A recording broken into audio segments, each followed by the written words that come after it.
আলহামদুলিল্লাহ, সকল প্রশংসা আল্লাহ তাআলার। প্রিয় বন্ধুগণ, একটি জিনিস ভুলে যাবেন না, সময় প্রত্যেকের মাঝে অবধারিত। আল্লাহ রাসূল একটা সময় দিয়ে আমাদের এই পৃথিবীতে প্রেরণ করেছেন।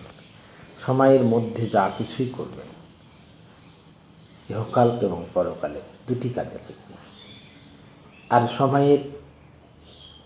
সময়কে মূল্য না দিয়ে অসময় করলে যেমন পৃথিবী থেকে কিছু পাবেন না, অর্থাৎ সেরূপ আখিরাতেও যা পাবেন না।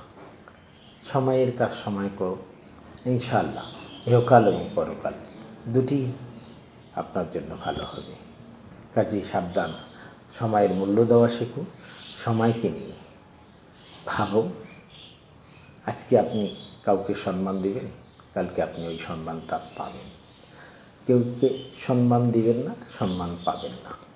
এটি হচ্ছে বাস্তব পৃথিবীতে। এখন গুরুজনের সেবা করে না মানুষ।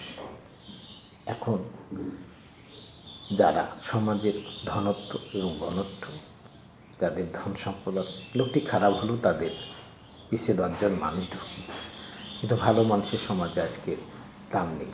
এটা ভেবে চিন্তে চলাফেরা করবেন, এটি হচ্ছে বাস্তব।